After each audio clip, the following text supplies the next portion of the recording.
In this episode of Careers That Matter, I'm joined by Rod Schween, who is the president at Pattison Media, and he's also the chair of the Canadian Broadcasters Association. Rod, welcome. Thanks, Stu. My pleasure to not only be on the show with you today, but also welcome the program to our Pattison Media stations in Kamloops and Prince George as well. Nice to be partnered with you. Nice to be partnered with you as well. You've got two roles right now. One is chair of the Broadcasters Association of Canada, and the other one is president at the Pattison Media, which is your primary role. Tell us a little bit about your job. Like, what do you do as president? Yeah, so as you say, a bit in two different worlds at the moment. So I'm actually chair of the CEO Radio Council, which is one kind of division that the CAB looks after, and specifically working with the radio broadcasters across the country. But in my role as Pattison Media president, which I've been in for about 14 years now, I oversee 51 radio stations, 2 television stations, and over 20 digital news properties across Western Canada, everything from Winnipeg on the eastern side of our property list to Victoria over on the west coast. How do you stay on top of all of that? I mean, that's a lot of media outlets. Yeah, you know what? It's like anything. Jimmy always says you hire really good people and you let them do their job. So we've got, over 600 talented professionals in our company that look after the day-to-day operations of our organization. And, the phone rings on a regular basis, as you can hear. Yeah. So how many people report directly to you then? I'd probably have a dozen or so direct reports. We have an executive team of about 7 or 8 people. So that would include, directors of programming on the radio side. We have a TV program director. We have both our chief revenue officer and our also a revenue officer that looks after some of our smaller markets. And then we've added some roles in the last couple of years, which might surprise some people. We've added digital roles certainly to the company. So we've got a chief digital officer, but something we added just in the last year is a chief innovation officer, which a lot of people might go, well, why does a media company have an innovation officer? But, prior to us being known as Pattison Media, I think we were content to be this little local media company that operated in Western Canada and kind of went with the flow. And it became pretty obvious that if Microsoft can grow out of a garage, why can't we dictate some of the things happening in media, not only in Canada, but around the world? And so we've developed products for radio like Validate and Resonate, which are now getting worldwide attention. And so we're trying to not only run our operations, but try and grow not only the Canadian industry, but the industry as a whole, because I think we've got a win-win mentality. It's great if we win at the local level, but if the industry as a whole isn't strong, then I kind of equate it to, do you want to skate in the NHL or do you want to skate in the minor leagues? And we'd rather skate in the NHL and play at the highest level. So in your role, how much of your time is dedicated to interacting with the people who are running the current media properties so that you're making sure that everything is staying on track? Or do you primarily just trust them and they're only going to come to you when there's an issue that they need sort of a final decision about? And then you talk about innovation and where you're taking the company. How much of your time is then really at a higher level saying, well, what is it that we want to do with the company and what's our strategic plan to get there? Well, I kind of joke because just recently we've announced that I'm going to be stepping down from my role as president of Pattison Media this December, and I joke I'm going to go to halftime, so that probably means, quarter time, which means about 20 hours a week. Right now it is really a 60 to 80 hour a week job, which really is true, I would say, of anybody that's trying to lead an organization at this kind of level, especially one that's going through as much change right now as we are. So, it means, and it really it changes week by week, right? It depends what's happening on the ground in the markets at the time. I might spend 60 to 80 hours on, putting out fires one week, literally, to the next week where I might be totally focused on where are we trying to take the company from a strategic standpoint, or then, there were a few weeks there back in the spring and early summer where I was focused almost entirely on the regulatory side of the business. So like any kind of leader of an organization, it really changes day by day, but that's one of the reasons why we actually have made the decision for me to go, and I made that decision, kind of personally. First of all, I think after 15 years of running an organization like this, it's time for younger blood to come in, people with new ideas, new thoughts, new directions. Ultimately, we know Paul Kay, the fellow that's going to be taking my spot, we think a lot alike. We want to get to the same place, but he's going to have his way of doing things. And that's a good thing because, as an industry going through change, if you've got static leadership at the top, that sometimes brings in its own bias and its own natural tendencies for the company not to go in certain directions. And so it's healthy to have changeover.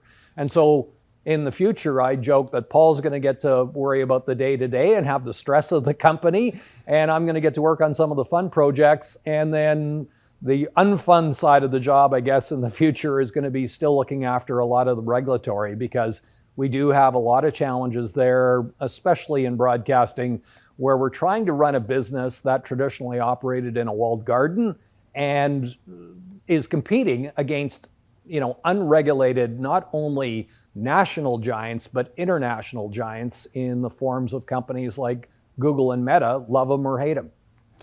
So, two things here in your answer. Number one, I started to think, okay, you've had to dedicate a certain amount of time to a succession plan, because taking over your role is not something that you can find the appropriate person easily. So how important is developing a succession plan for the role that you're in?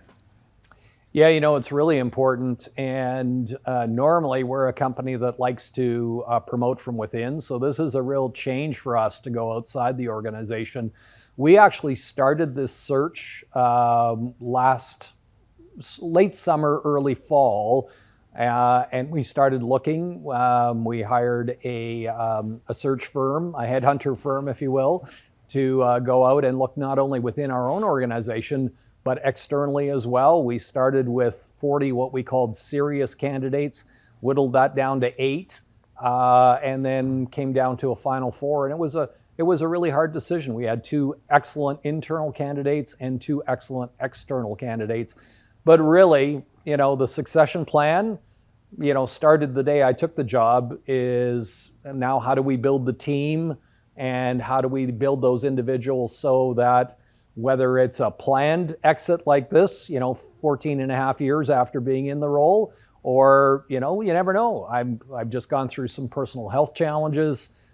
These things happen and sometimes can happen very quickly, and they're out of our control. So you've got to be ready for those days too. So we've had, a management team that's been they're the ones responsible for running the company day by day. It's my job to challenge them and guide them and help mentor them. But, they've been part of that process all the way around, and any success we've had has been because of the team that we've been able to assemble over the last 6 or 7 years. So you also talked about the regulatory side. Now, that is your working your way through the complexity of regulations, but you're also advocating. And is that where there's a little bit of a crossover between your day job and then working with the Canadian Association of Broadcasters? Yeah, it can get to be challenging because sometimes you put yourself in a position where you go, boy, if I'm too vocal, do I hurt my company's chances at regulatory decisions, let's say with the CRTC, for example. If you advocate too hard on behalf of the industry, and sometimes you've got to say some things that are controversial. We just had some meetings with the Commission, excellent meetings with the Commission in June, but, there were challenging points in the conversation, and sometimes you wonder, do I really be as transparent as sometimes you need to be? And I think we haven't been as an industry, and I credit some of that to the Commission as well. Look, they're in a very difficult spot. They've got a number of stakeholders in the industry that all have their points of view and their things that they want to bring to the table and accomplish. And then they've got a set of rules and regulations and laws that they have to follow, which read a certain way too. And sometimes we look at things as broadcasters and say, or even the general public, and say, well, why on earth would they do that? Well, they're somewhat bound by the Constitution and the Broadcasting Act, and have to do things a certain way, even sometimes when they maybe don't make sense or might not even make sense to the commission themselves. So let's go back to the beginning of your career. Where'd you go to high school? Well, I went to school in High Prairie, Alberta, and my folks ran 2 motorcycle dealerships. And I had was fortunate enough to grow up in a small family business. My parents were immigrants to Canada, came to this country with $5 in their pockets, literally, that they borrowed from the church. They were disenfranchised with Germany at the time, shortly after the Second World War. Came to Canada, became entrepreneurs, started a number of local businesses. And believe it or not, we got into the motorcycle business, which is my passion now outside of work. And believe it or not, a racing career got me noticed by a local radio station. And next thing, I was a volunteer. And 6 months later, I joke I was the station manager because everybody had either left or quit or got transferred. And so I had the most seniority. Suddenly, congratulations, you're the boss. What racing career? I actually raced a couple of years on the Canadian Supercross circuit. So I used to race 3 and 4 wheelers. So I've had the pleasure of racing in front of 60,000 fans at the Olympic Stadium in Montreal. I was part of the Supercross that was at Expo 86 in Vancouver at BC Place. So I raced 2 years across the country and was nationally ranked the last year I raced. So when you were racing, you weren't thinking about a career in radio? You know, it's funny. I actually had a plan to go to broadcasting school, and my folks ended up starting this second dealership in a little community near High Prairie called Slave Lake, either ends of Lesser Slave Lake. And they asked me if I would put off my plans to go to school in order to help support the business. And in the long run, that decision paid off. I never did go to broadcasting school. I ended up as a volunteer, like I say, on the station. That started in my second hometown. And, I guess it was meant to be because I found my way into broadcasting. And 40 years later, it'll be 40 years this November, I guess it's worked out okay. What were the call letters of that first station? CKWA 1210 on the AM dial, 1,000 thumping watts of power. So where'd your radio career take you from there? I went to Wainwright for a very short period of time with that same organization. And it's funny, early in the days, I think everybody, has this, if you get into broadcasting and you're on the air, you have this vision of wanting to be an on-air talent. And I can remember listening to Bruce Bowie and Stu Jeffries and different folks in the Edmonton market. Used to listen to 630 Ched. It used to come we used to drive around on a Friday night, and if we weren't playing our 8 tracks or cassettes, I guess, in the car, we were listening to 630 Ched and listening to the morning show and whatnot. And those guys were my heroes, right? I can remember meeting a staff member of ours that revealed later that her on-air name was Dusty Rhodes, and I had to confess to her that I had the biggest crush on her when I was a teenager because we used to listen all the time. Those signals used to come in, and the local radio station, folks, especially the ones from the nearby big markets, they were our stars. So you were running the station, you were on the air, you were doing a whole bunch of, I guess, roles. Yep. Where did that wind up leading you? Because you didn't stay in north central Alberta. You moved to British Columbia at some point.